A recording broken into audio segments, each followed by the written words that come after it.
नमस्कार, welcome to accurate yoga. तो दोस्तों आज अब हम शुरू करेंगे 8 दिसंबर 2023 को जो शिफ्ट 2 में हमारा 3 टू 6 पीएम पेपर हुआ था, योग का पेपर, उसके पार्ट 1 को हमने डिस्कस कर लिया है ऑलरेडी, जिसमें हमने 1 से 30 क्वेश्चंस को डिस्कस किया है।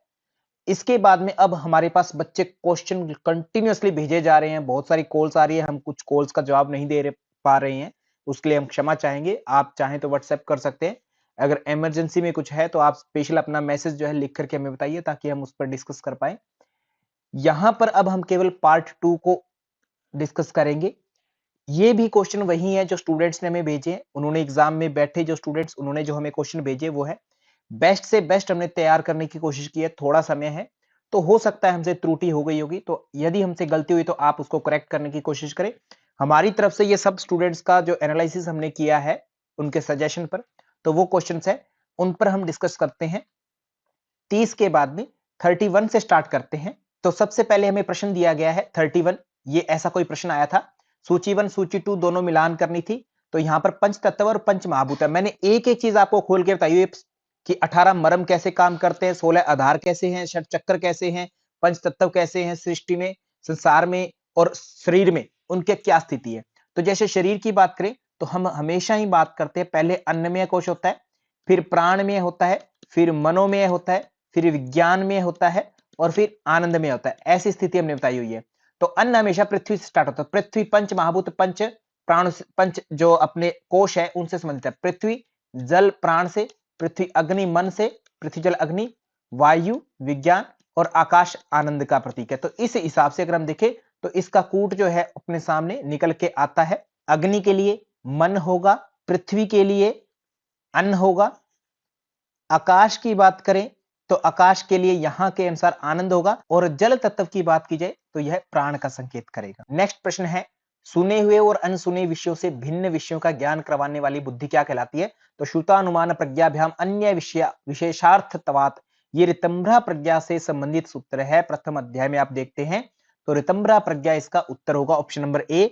सेम आगे महोपनिषद में योग की परिभाषा कहां गई है? मन है प्रश्नोपायो योगा। जब योग की परिभाषाएं आपको करवाई है यूनिट 1 में हमने, तो वहां पर इस पर स्पेशल डिस्कशन किया गया है और सूत्र संख्या भी लिखी हुई है, श्लोक है असल में उसमें, तो पूरा श्लोक है।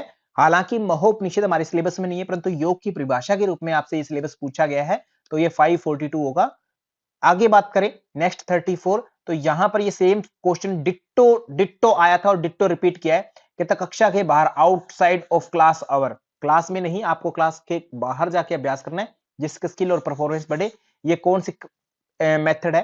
तो directed practice method means teacher जो है आपको डायरेक्शंस देता है क्लास में कि बेटा घर जाकर के ऐसे ऐसे पेट को घुमाना तो नौली हो जाएगी। तो हम घर पर जाकर के 10-15 दिन अभ्यास करते हैं तो नौली हो जाती है, या कुछ एक्स्ट्रा जो अभ्यास होता है टिपिकल वो हो जाता है। निर्देशित अभ्यास विधि हिंदी में बोलेंगे। 35 की बात करें, महर्षि पतंजलि ने कौन से दुख की बात की है? जो दुख दूर हो जाए। और इसका अध्याय कौन सा है, किस चैप्टर में बात की है? अनागत दुख की बात की है और साधन पाद जो है दूसरा चैप्टर है उसमें इसके बारे में वर्णन आता है। हेयम दुखम अनागतम ऐसी बात होती है। नेक्स्ट जो है वशिष्ठ संहिता के अनुसार अपान का स्थान का है, अपान वायु का स्थान। तो अपान वायु के लिए आपको थोड़ा सा पता होना चाहिए। जैसे प्राण का स्थान है पांव का अंगूठा दी, तो जानू जंघा और नाभि मूल, मतलब नाभि से नीचे कहते हैं हम, होती है। हालांकि वशिष्ठ संहिता में इस पर बहुत डेप्थ में चर्चा की गई, तो ए बी डी इसका राइट आंसर हो जाएगा। नेक्स्ट अगर देखें द्वादश निदान किससे संबंधित है या इसमें से क्या क्या चीजें हैं, तो 12 चीजें होती है, बौद्ध दर्शन में है ये। तो आज ये पूछा गया, कल को सीक्वेंस मांग सकते हैं, आप सीक्वेंस जरूर रख लेना। तो यहां पर जाति होता है, तृष्णा होता है और विज्ञान होता है, बी सी डी ये कूट बैठेगा, आपका ये राइट आंसर हो जाएगा। नेक्स्ट है प्रदीपिका के अनुसार निम्न में से उज्जाई प्राणायाम के क्या लाभ है? उज्जाई की बात की जाए तो नाड़ी रोग, कफ और जलोदर, ये बात स्पष्ट देखने को मिलती है। ए सी डी आपका राइट हो जाएगा। ये सारी बातें आपको जब सिलेबस आपने पढ़ा था तो हमने एक एक चीज डिस्कस की थी बहुत अच्छे से, सारी वही प्रश्न पूछे गए। योग तत्व उपनिषद में जठराग्नि प्रदीप्त, सर जठराग्नि प्रदीप्त मात्र विपरीत करने से होते हैं, खेचरी आदि तो जठराग्नि को शांत करने वाले हैं, तो विपरीत करने की बात होगी। मुमुक्षुत्व किस साधना का अंग है? तो ज्ञान योग की अगर बात करें तो उसमें विवेक वैराग्य षट संपत्ति और मोक्ष बहुत बार डिस्कस किया था हमने। ऑप्शन नंबर ए इसका आंसर होगा यहां पर। आगे बात करें नेक्स्ट प्रश्न में, तो वशिष्ठ संहिता में प्राणायाम के कितने प्रकार है? तो प्राणायाम आपको बहुत अच्छे से ट्रिक बताई थी, पूरा सिलेबस जिसने किया है उस बच्चे के लिए ये हलवा क्वेश्चन थे, सारे के सारे क्वेश्चन हलवा टाइप के थे। एक एक बच्चा इसको हलवा टाइप के क्वेश्चन थे सारे के सारे, कोई भी टिपिकल क्वेश्चन था ही नहीं। तो वशिष्ठ संहिता में प्राणायाम के कितने प्रकार है? यम, नियम, आसन, ये तीनों 10-10 होते हैं, बताया था। फिर फोर्थ स्टार्ट होता है प्राणायाम। आगे जितने भी हैं उनको सबको जो है एक-एक अंग कम कहेंगे। प्राणायाम के 3 अंग है, तो प्राणायाम 3 बताए थे, रेचक, पूरक और कुंभक ये बताए गए। यहाँ पर 2 ऑप्शन ही था, नहीं तो सहित और केवली भी होते हैं, परंतु यहाँ पर 3 कैसे हैं वो पूछा है और किस प्रकार से बताया बुक में वो आपसे पूछा था। तो ये ध्यान रखना, कल को पूछेगा प्राणायाम के कितने प्रकार हैं, 2 भी हैं और 3 भी है, 2 सहित और केवली के रूप में और रेचक, पूरक, कुंभक के रूप में 3 है। उस अर्थ में भी आपसे ये प्रश्न पूछा जा सकता है। आज इसका उत्तर ए मींस 3 ऑप्शन है। कौन सी हड्डी एपेंडिकुलर में नहीं है? एक्सियल एपेंडिकुलर की बात की थी, 80 और 126 होते हैं। 126 में जो है कौन-कौन सी चीज आती है? कंधे के जॉइंट आदि, स्कैपुला और क्लेविकल ये भी आ जाती है। ये तो एपेंडिकुलर में है, यस नहीं, हमें ना में बताना था। तो स्टर्नम जो छाती के बीचों बीच है और सर्वाइकल वर्टिब्रा ये जो होती है बीचों बीच, यानी कि एक एक्सियल में है, दोनों की दोनों सी और ई जो है एक्सियल में है। यही हमसे प्रश्न पूछा है, तो ऑप्शन हमारा सी और ई कूट हो जाएगा इस प्रश्न का। नेक्स्ट 43 पर बात करें तो निर्माण चित्त अस्मिता मात्र से उत्पन्न होता है, योग सूत्र में यह कहां पर कहा गया है? तो योग सूत्र में ये ऑप्शन नंबर डी की बात है, वहां पर यह चर्चा हुई है निर्माण चित्त के बारे में। केवल चौथा इसका उत्तर होगा राइट। नेक्स्ट है हठ प्रदीपिका के अनुसार मूलबंध के क्या लाभ है? मूलबंध की बात की जाए तो प्राण अपान की एकता, मल मूत्र की अल्पता और वृद्ध भी युवक के समान हो जाता है, ऐसी चर्चा देखने को मिलती है। बी सी डी, यहाँ पर श्लोक भी आपके सामने दिया गया है, अपान प्राणी और क्षयो मूत्र पूरिशयो युवा भवती वृद्धोपि सततम मूल बंधनात्, हठ प्रदीपिका में देखने को मिलता है। बी सी डी राइट होगा। आगे हठत नीव में कौन सा कुंभक नहीं है? हठ प्रदीपिका, पै से बताया था मैंने, पै से पलाविनी, मात्र पलाविनी हठ प्रदीपिका में मिलता है और कहीं मिलता ही नहीं है। तो सर सी हमारा इस प्रश्न का राइट आंसर होना था। हठ प्रदीपिका में पलाविनी जो है कुंभक हठ रत्नावली में नहीं है, केवल प्रदीपिका में है।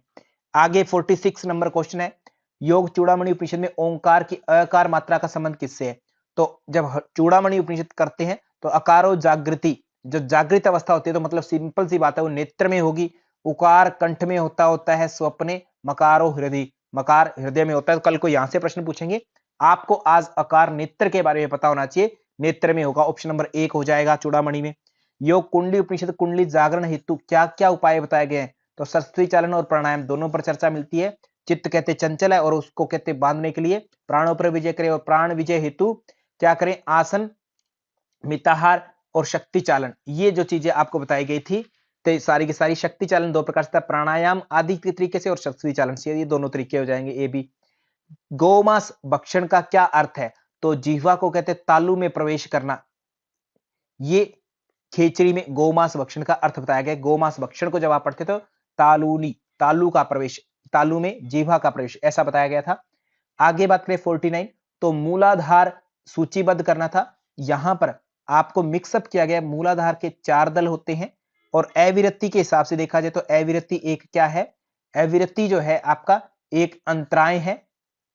स्वादिष्ठान की अगर यहां पर बात करें तो 6 दल वाला दल चक्कर माना जाता है और सेम ऐसे ही अभिनिवेश एक क्लेश में से माना जाता है। तो इस प्रकार से आपका ये जो है राइट उत्तर होना था, नीचे कूट दिया गया है।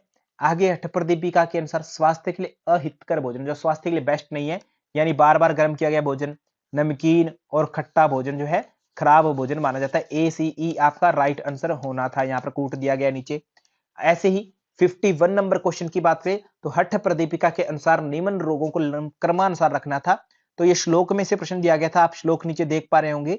हिक्का श्वासश्च कासश्च शिरः कर्ण अक्षि वेदना भवन्ति विविधा रोगा भवनस्य प्रकोपतः। कम से कम ये क्वेश्चन 3 से 4 बार आ चुका है अलग अलग भाषा में। ये श्लोक इंपॉर्टेंट था, मैंने ऑलरेडी आपको बताया था, बहुत जरूरी था। तो गलत वायु का अभ्यास करते तो ऐसे ऐसे रोग हो जाते हैं। तो यहाँ पर ये सीक्वेंस ऑलरेडी आपके सामने दी गई है। इस प्रकार से अभी हमने 51 क्वेश्चन किए, आगे भी हम क्वेश्चन लेकर के आएंगे। आपके पास इनके अलावा फर्स्ट पार्ट और सेकंड पार्ट के अलावा कुछ क्वेश्चन बचे हैं तो वो आप हमें सेंड कीजिए ताकि उन पर हम डिस्कस कर पाए। इसी के साथ में आप लोग ये जाने कि 17 दिसंबर 2023 से हमारा नया बैच स्टार्ट हो रहा है, न्यू बैच, जिसमें पेपर 1 और पेपर 2 दोनों कवर करवाए जाते हैं। आप जल्दी से ज्वाइन करें। पेपर 2 की 1 ईयर की फीस है 12 के, पेपर 1 की जो है 1 ईयर की फीस 5 के है, दोनों की 17 के फीस है 1 साल के लिए। अभी अगर आप जल्दी से जल्दी ज्वाइन करते हैं क्लास स्टार्ट होने से पहले तो आपको 2 मंथ जो है एक्स्ट्रा मिलेगा, 2 महीने आपको एक्स्ट्रा वैलिडिटी मिलती है, उसके बाद में आपको नॉर्मल प्राइजेस पर नॉर्मल ही जो वैलिडिटी मिलेगी जितने में है। अभी आपको 1 year plus 2 month extra time period मिल जाता है जो आपके लिए बेनिफिशियल रहता है। तो 17 दिसंबर 2023 से क्लासेस स्टार्ट होनी है, उससे पहले अपना रजिस्ट्रेशन करवाएं ताकि आप डे 1 से फर्स्ट क्लास में आ सकें। So thank you to all, धन्यवाद आप सभी का, थैंक यू सो मच।